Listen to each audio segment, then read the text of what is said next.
Selamat pagi, Salve.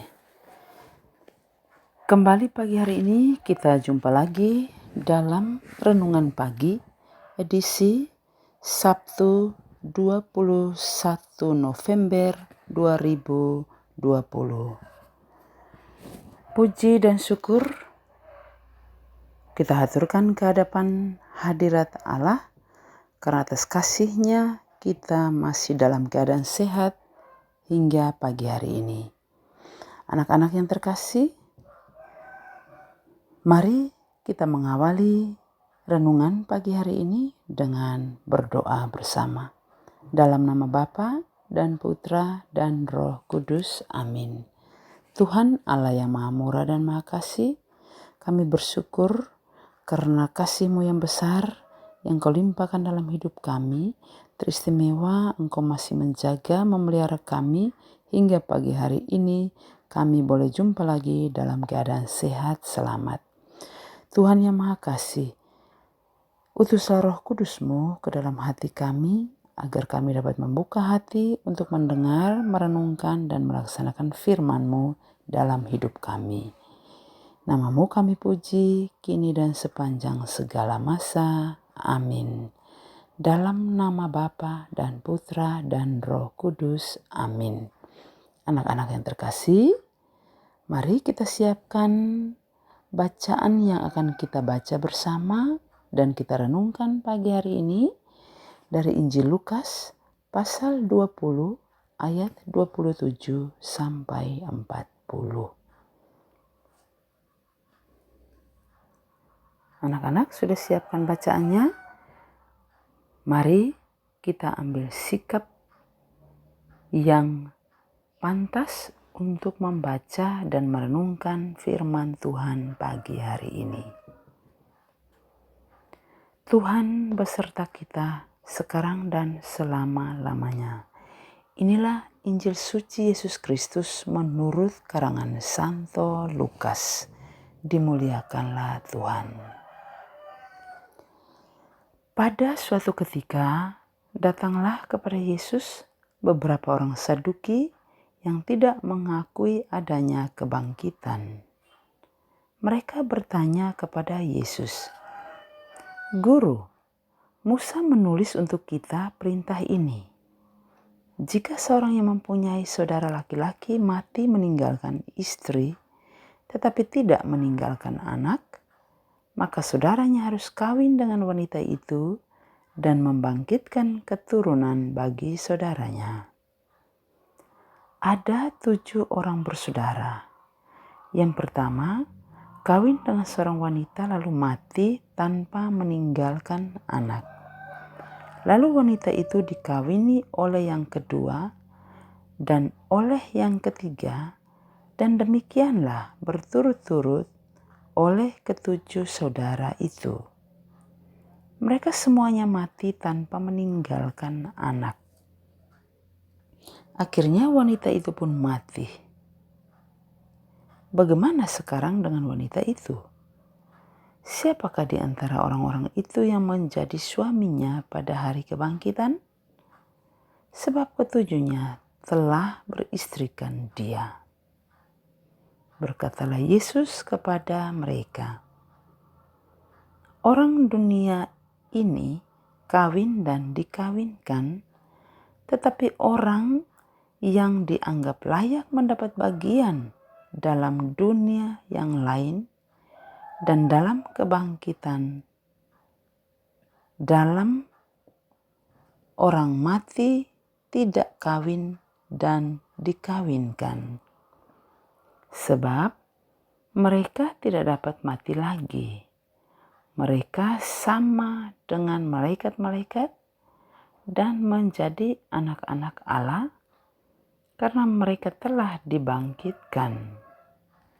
Tentang bangkitnya orang-orang mati, Musa telah memberitahukannya dalam nas tentang semak duri, di mana Tuhan disebut Allah Abraham, Allah Ishak, dan Allah Yakub.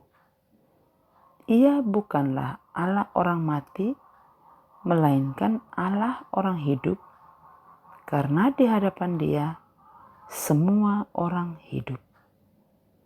Mendengar itu, beberapa ahli Taurat berkata, "Guru, jawabmu itu tepat sekali." Maka mereka tidak berani lagi menanyakan apa-apa kepada Yesus. Demikianlah sabda Tuhan. Terpujilah Kristus. Anak-anak yang terkasih, setelah kita mendengarkan bacaan suci pagi hari ini, saya akan memberikan refleksi singkat untuk kita sekalian. Umat Katolik sering berdoa mohon panggilan. Jika diperhatikan secara lebih detail, kita akan menemukan gejala yang lucu. Doa-doa itu cenderung ditujukan untuk orang lain. Dan kebanyakan orang tua Katolik berdoa agar anak orang lain terpanggil menjadi imam, suster, bruder, atau frater.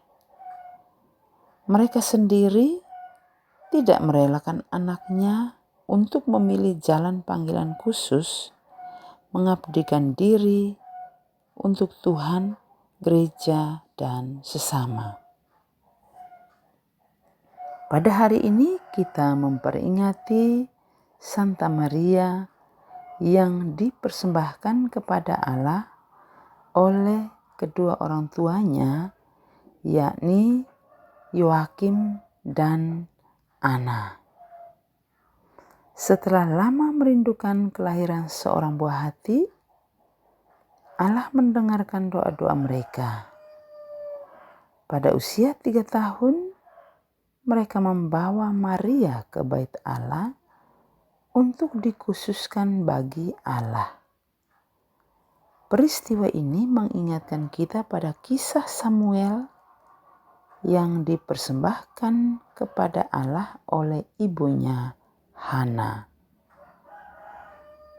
Allah berkenan pada orang-orang yang tulus mempersembahkan hidup mereka untuk melaksanakan kehendak-Nya. Allah membentuk mereka menjadi pribadi-pribadi yang istimewa. Samuel menjadi nabi besar dalam sejarah Israel. Dan Maria menjadi Bunda Yesus Kristus, Juru Selamat kita. Nah, bagaimana dengan kita? Demikian refleksi singkat pagi hari ini. Dan selanjutnya saya akan memberikan 2 pertanyaan untuk direfleksikan sepanjang minggu ini. Pertama, apakah saya bersedia mempersembahkan diri saya untuk dibentuk oleh Tuhan seperti teladan Bunda Maria?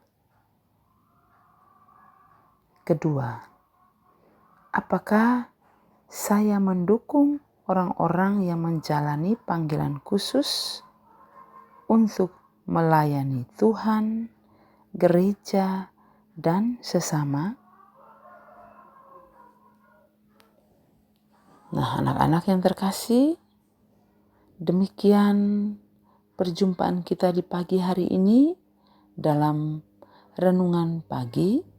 Semoga berkat bantuan Tuhan kita dapat merenungkan firman-Nya dan melaksanakannya dalam kehidupan kita. Mari kita akhiri perjumpaan kita pagi hari ini dengan berdoa. Dalam nama Bapa dan Putra dan Roh Kudus. Amin. Terima kasih ya Allah yang Maha Kasih, karena pagi hari ini kami Kau perkenankan mendengar dan merenungkan firman-Mu yang adalah pelita bagi hidup kami.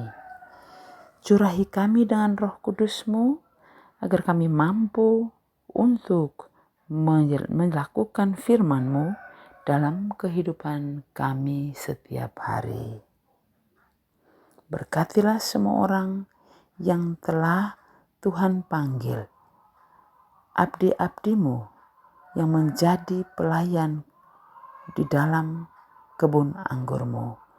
Semoga mereka senantiasa mampu meneladani kehidupan putra-Mu dan mampu membawa sebanyak mungkin orang ke dalam kasih-Mu. Nama-Mu kami puji kini dan sepanjang segala masa. Amin. Dalam nama Bapa dan Putra dan Roh Kudus. Amin. Selamat pagi, Salve.